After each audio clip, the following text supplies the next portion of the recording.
الحمد لله حمدا كثيرا طيبا مباركا فيه كما يحب ويرضى. أشهد أن لا إله إلا الله وحده لا شريك له في الخلق والأمر،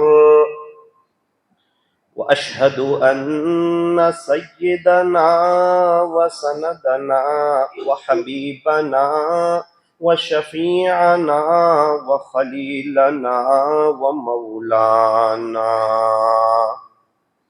محمدا عبده ورسوله المبعوث إلى الأسود والأحمر المنعوت بشرح الصدر ورفع الذكر، صلى الله عليه وعلى آله وأصحابه وبارك وسلم تسليما كثيرا كثيرا.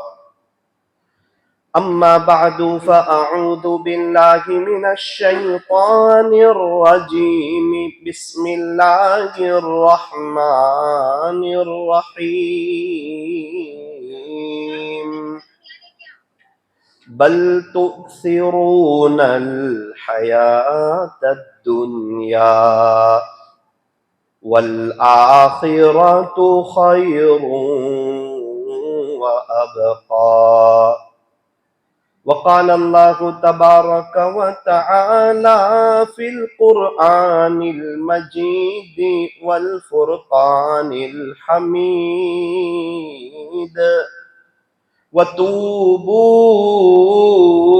إلى الله جميعا أيها المؤمنون لعلكم تفلحون. صدق الله مولانا العظيم. وقال رسول الله صلى الله عليه وسلم: ذكر الله شفاء القلوب. وقال رسول الله صلى الله عليه وسلم: التائب من الذنب كمن لا ذنب له. وصدق رسوله النبي الكريم، ونحن على ذلك لمن الشاهدين والشاكرين، والحمد لله رب العالمين.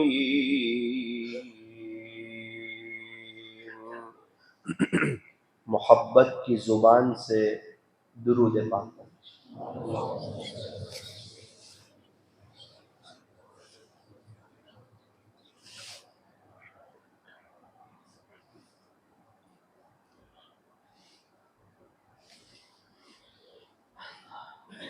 بزرگان محترم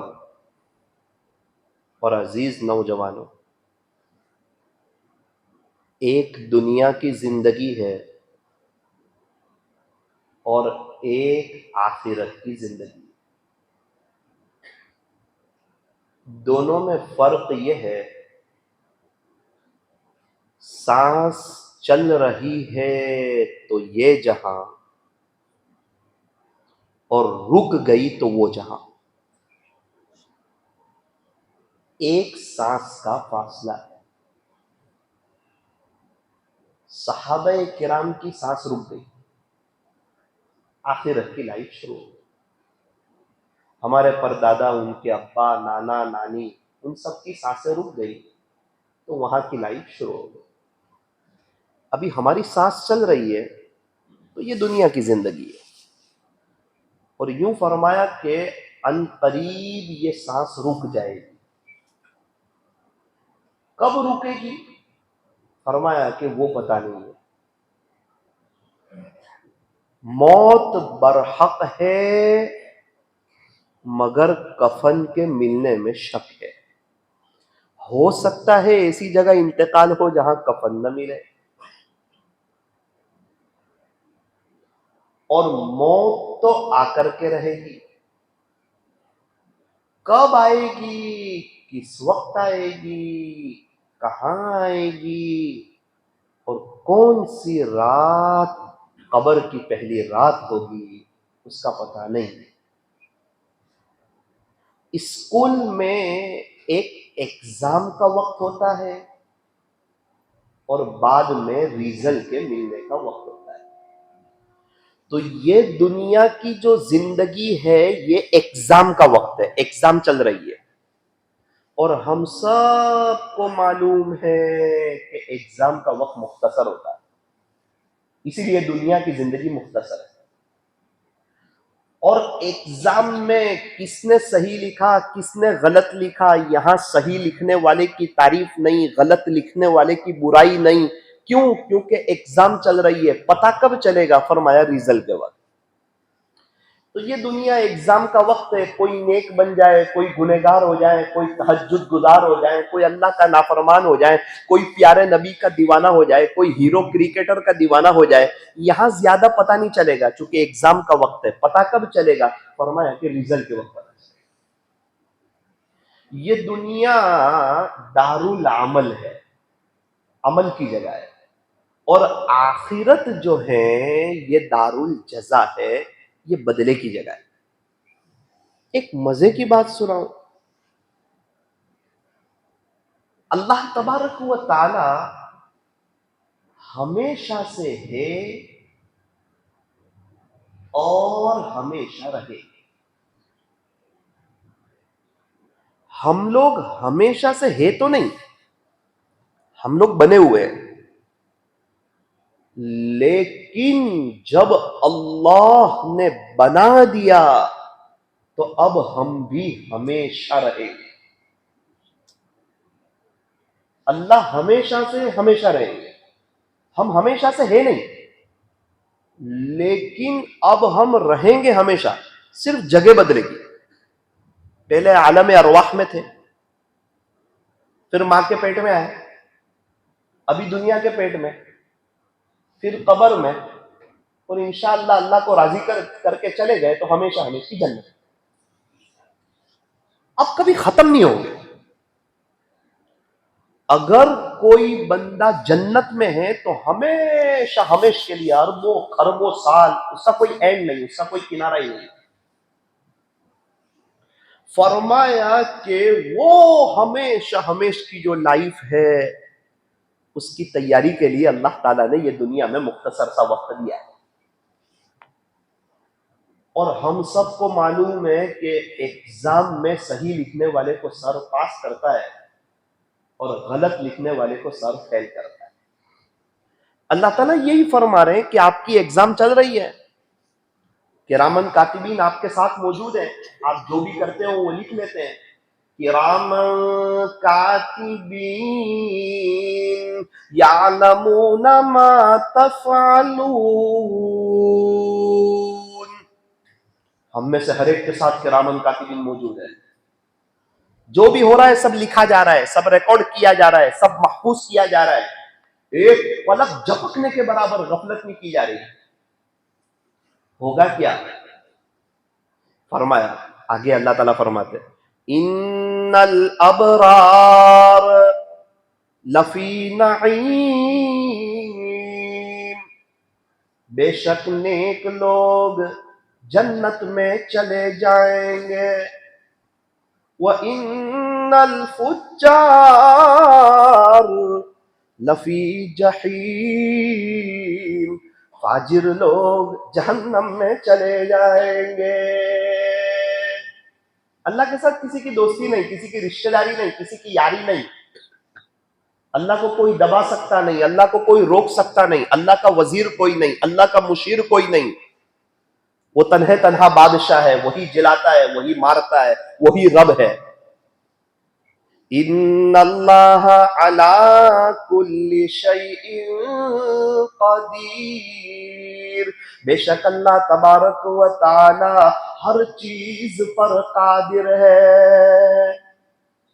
تو فرمایا کہ اس دنیا کی زندگی میں ہم صحیح ایگزام دے دیں، نمازوں کے وقت نماز پڑھ لیں، روزے کے وقت روزے رکھ لیں، زکوٰۃ کے وقت زکوٰۃ دے دیں، حج کے وقت حج کر لیں، اللہ کو راضی کر لیں، اپنے ایمان کو مضبوط کر لیں، ایک ہی راستہ ہے اللہ کو پانے کا، وہ ہے تاجدار مدینہ حضرت محمد الرسول اللہ صلی اللہ علیہ وسلم کی سنتیں۔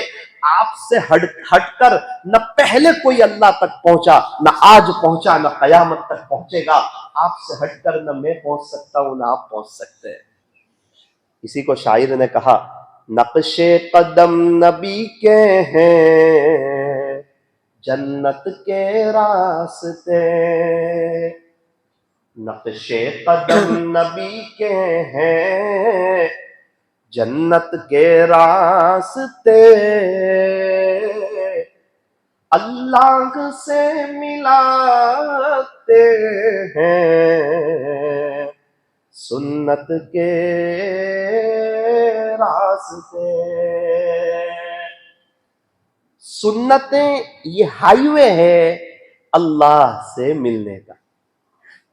نوجوان حضرات زیادہ ہے، اس لیے ایک نوجوان شخص سے میری ملاقات ہوئی مدینہ منورہ سے، مدینہ منورہ میں، یہاں سے اپنی بات شروع کرتا ہوں، ذرا دھیان سے سنیں، دل کے کانوں سے سنیں، عمل کی نیت سے سنیں، ہماری مائیں بہنیں سن رہی ہے وہ بھی ذرا دھیان سے سنیں۔ ابھی مدینہ منورہ کے سفر میں رمضان سے پہلے ایک نوجوان سے ملاقات ہوئی، اپنی زبان میں سناؤں، چہرے پہ نور بہت تھا، بہت نورانی چہرہ۔ ہم لوگ کھانے میں ساتھ میں ہو گئے، بوفے کھانا چل رہا تھا، کھانے میں ساتھ میں ہو گئے۔ تو میں نے فوراً اس نوجوان سے کہا، السلام علیکم، کیسے ہو؟ وعلیکم السلام، اچھا ہوں مولانا۔ کہاں سے ہو؟ انگلینڈ سے۔ چہرے پہ نور بہت ہے، میں کہاں نور ہے، اللہ کا کرم ہے، بولے مولانا۔ میں نے کہا کہ ایک گورا پن الگ ہے، ایک خوبصورتی الگ ہے، ایک نورانی چہرہ الگ ہوتا ہے، آپ کے چہرے پر نور محسوس ہوتا ہے، کیا کرتے ہو؟ تو اس نے بات چینج کر دی، گما دی بات۔ میں سمجھ گیا کہ یہ بندہ بتانا نہیں چاہتا، تو میں نے دل میں سوچا کہ سن کے ہی جانا ہے، تھوڑا ریکویسٹ کریں گے، ان سے میں کہوں گا کہ میں آپ کا نام کسی کو نہیں بتاؤں گا، اتنا نورانی چہرہ، ایسا لگے جیسے نور ٹپک رہا ہے۔ تو میں نے ان کو کہا، بات گھمائی میں نے، کہ آپ انگلینڈ کے رہنے والے ہو تو اتنا اچھا اردو کیسے بولتے ہو، آپ ہندی اتنا اچھا کیسے بولتے ہو، انگلینڈ میں تو انگلش چلتی ہے۔ تو کہا کہ مولانا ہوں اصل گجرات نوچ۔ میں نے کہا، بات شروع ہو گئی، میں اصل یہاں کا ہوں، گجرات کا، باپ دادا گئے تھے انگلینڈ تو میں بھی چلا گیا۔ میں نے کہا دیکھو ایک بات سنو، کھانا گرم گرم ہے بوفے، اگر آپ مجھے نہیں بتاؤ گے تو ہم کھانا شروع نہیں کریں گے، آپ مجھے کوئی 2-3 منٹ میں بتا دو، اور میں یہ بھی وعدہ کرتا ہوں کہ میں آپ کا نام لے کر کسی کو نہیں بتاؤں، میں بتاؤں گا لوگوں کو، آپ کا نام لے کے نہیں بتاؤں گا۔ تو کہا مولانا سن لو، سن لو بولے۔ میں نے کہا سنا دو۔ کہا مولانا ان دنوں انگلینڈ میں 6 بجے شام کو عشاء کی نماز ہے۔ میں نے کہا میری جاب کا وقت شروع ہوتا ہے شام کو 7 بجے، 7 o'clock۔ میں نے کہا صحیح ہے، اور آپ کو پتا ہے کہ انگلینڈ میں جاب پر بیفور جانا پڑتا ہے، جلدی جانا پڑتا ہے، ایسا نہیں ہے کہ آپ 7:05 کو آ گئے، 7:10 کو آ گئے، 7:15 کو آ گئے، ایسا نہیں ہوتا۔ بولے ہمارے یہاں ٹائمنگ کا بہت اہتمام ہوتا ہے، بہت خیال رکھا جاتا ہے، کوئی بھی کام بیفور شروع کیا جاتا ہے، وقت سے پہلے شروع کیا جاتا ہے۔ تو مولانا ہم 7 بجے پہلے پہنچ جاتے ہیں، جیسے ہی 7 بجے الارم بجا کہ ہمارا کام شروع۔ اور میری ڈیوٹی ہے روزانہ رات میں، تو میں رات 7 بجے سے 3:30 بجے تک جاب کرتا ہوں. اور مولانا یہ میرے رب کا شکر ہے، کرم ہے، احسان ہے، فضل ہے کہ میں جوانی اور رات اللہ پر فدا کر رہا ہوں. میں جوانی اور رات اللہ پر فدا کر رہا ہوں. ہر عاشق اپنے معشوق کے ساتھ تنہائی چاہتا ہے، اسی لیے تہجد کی نماز عشق والی نماز ہے. وہ رات میں ہے، اکیلے میں ہے، تنہائی میں ہے. اے داؤد، کچھ لوگ مجھ سے محبت کا دعویٰ کرتے ہیں اور رات آنے پر میٹھی نیند سو جاتے ہیں، تو کیا ہر عاشق اپنے معشوق کے ساتھ تنہائی نہیں چاہتا؟ کیا یہ لوگ اپنے دعوے میں جھوٹے نہیں ہیں؟ محروم کون؟ فرمایا جس کے پاس 9 گھنٹے کی رات ہو اور وہ 2 منٹ میں 2 رکعت تہجد کی نہ پڑھ سکے، وہ محروم. 9 گھنٹے کی رات ہے، اللہ کی اتنی بڑی قدرت ظاہر ہوئی ہے، دن کا اجالا ختم ہوا، سورج چھپ گیا، چاند طلوع ہو گیا، ستارے ٹمٹمانے لگے، اندھیرا چھا گیا، اللہ نے روزی دی، اچھے میں اچھا کھانا کھلایا، سونے کے لیے چھت دی، نرم بستر دیا، گھر میں ٹھنڈے گرم پانی کی فیسلٹی دی، صحت مند، تندرست، بیماری کوئی نہیں. لیکن بندے کے پاس 2 منٹ نہیں ہے اپنے اللہ کے لیے. یہ بہت افسوس کی بات ہے، بہت دل دکھنے والی بات ہے. ہمارے سورت میں ایک نوجوان ہے، اللہ تعالیٰ نے ان کو بہت نوازا ہر اعتبار سے، میرے سے بھی چھوٹی عمر ہے. تو میں نے ان سے پوچھ ہی لیا کہ بھائی آپ ایسا کیا کرتے ہو کہ دین دنیا دونوں اعتبار سے اللہ آپ کو نوازنا ہے، گھر میں ماں باپ بھی بڑے نیک ہے. اس نے تاریخی جملہ تھا. اس نے کہا مولانا آپ کے ساتھ تو میری دوستی ہے، اس لیے عرض کر دوں، میں اور میری بیوی، میری شادی کو 8.5 سال ہوئے، کبھی بھی ایسا نہیں ہوا کہ رات سونے سے پہلے 2 رکعت صلاۃ التوبہ کی نہ پڑھ کے سویا. ایسا کبھی نہیں طے کیا ہم نے. میں نے میری اہلیہ سے کہا کہ دیکھ میری بیوی، ہم گنہگار ہیں، زندگی گناہوں میں غفلتوں میں گزاری ہے.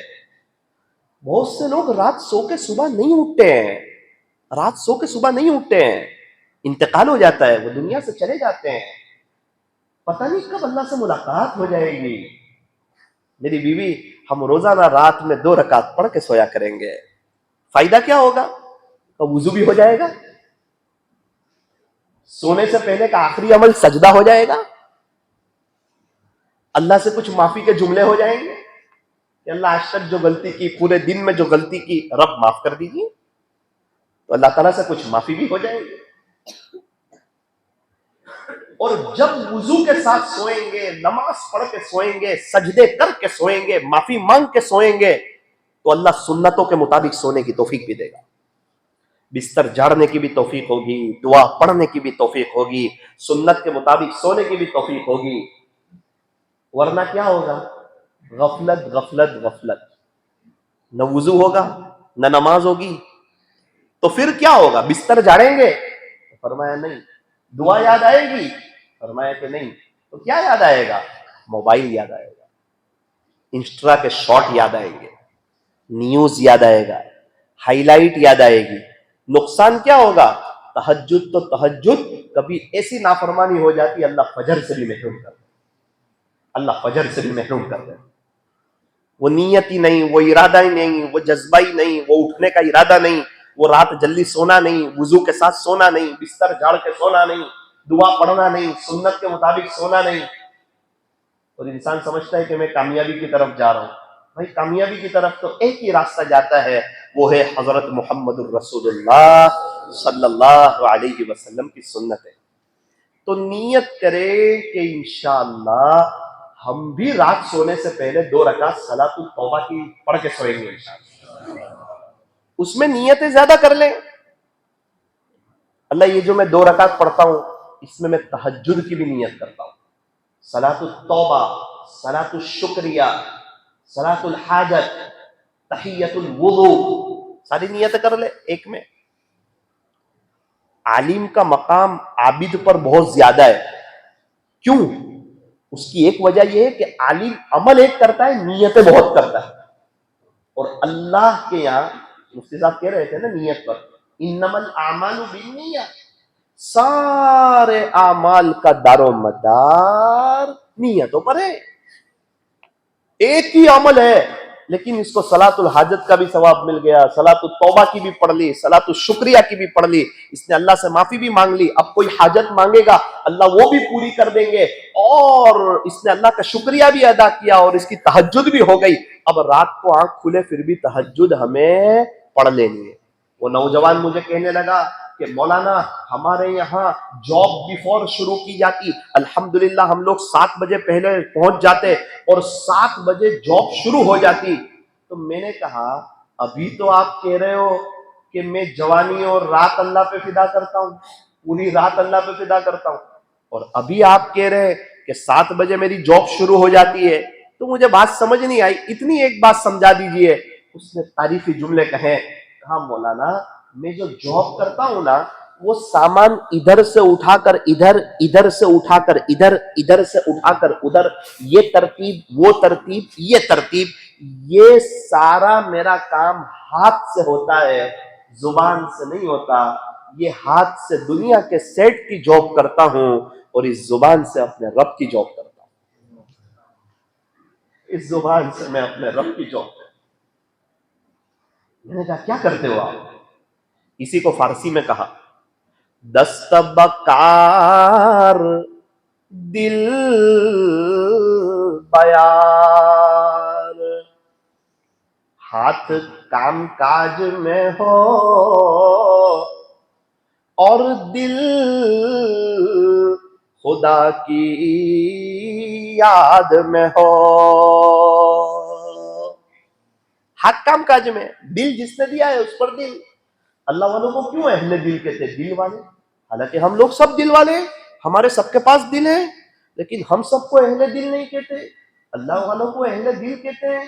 اس کی وجہ کیا ہے؟ فرمایا کہ اللہ والے دل کو اللہ پر فدا کرتے ہیں. دل کو اس پر فدا کرنا جس نے دل دیا ہے ان کو کہتے ہیں اہل دل.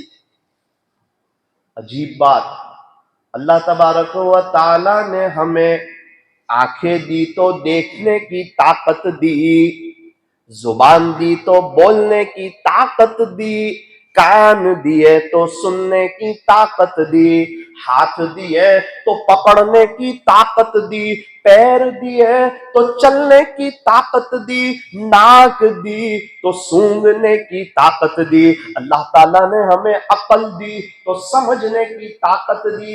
اللہ تعالیٰ جو نعمتیں دیتے گئے اس کی صفت بھی دیتے گئے، لیکن اللہ تبارک و تعالیٰ نے ہمیں دل دیا لیکن سکون نہیں دیا. آنکھ دی تو دیکھنے کی طاقت دی، ہاتھ دیے تو پکڑنے کی طاقت دی، پیر دیے تو چلنے کی طاقت دی، دل دیا تو سکون دینا چاہیے، سکون نہیں دیا. فرمایا سکون اپنے پاس رکھا ہے، ذکر کرو گے تو ملے گا، نہیں کرو گے تو نہیں ملے گا. قرآن کریم نے اس کا اعلان کیا. جب انسان کوئی ایک جوس مشین بھی لیتا ہے نا، اس کے ساتھ ایک ڈائری آتی ہے کہ اس کو کیسے چلانا ہے. اگر آپ اس طریقے پر چلاؤ گے تو یہ اچھا چلے گا. آپ واشنگ مشین بھی لوگے نا تو ایک ڈائری آئے گی. اللہ تعالیٰ نے انسان کو پیدا کیا، یہ پورا مشین ہے ہمارے اندر، دل بادشاہ ہے. فرمایا یہ سورے گا تو جسم سے نکلنے والے اعمال سور جائیں گے، اور یہ بگڑے گا تو جسم سے نکلنے والے اعمال بگڑ جائیں گے. وہ کیا ہے؟ وہ دل ہے. تو ڈائری دی تو فرمایا ہاں قرآن دیا. کہ مشین دیا نا تو قرآن بھی دیا، ایک کتاب بھی دی کہ اس کے مطابق یہ مشین کو چلانا تو بہت مزہ آئے گی، بہت لطف آئے گا. اللہ کی زمین پر دنیا بھی بنے گی اور آخرت بھی بنے گی. اور اس کتاب میں، اس بکس میں، اس قرآن میں اللہ تعالیٰ نے ایک تاریخی جملہ ارشاد فرمایا، الا اے لوگوں سنو، خبردار ہو جاؤ، دھیان سے سنو، دل کے کانوں سے سنو، بذکر اللہ تطمئن القلوب، صرف اور صرف اللہ کی یاد ہی سے دلوں کو اطمینان ہوتا ہے. اللہ کو یاد کرو گے سکون ملے گا، اطمینان ملے گا، چین ملے گا، امن و امان نصیب ہوگا. اور اگر اللہ کو یاد نہیں کرو گے، ذکر نہیں کرو گے تو سسکتے رہو گے، بلکتے رہو گے، تڑپتے رہو گے، بے چین رہو گے، سکون کبھی نہیں ملے.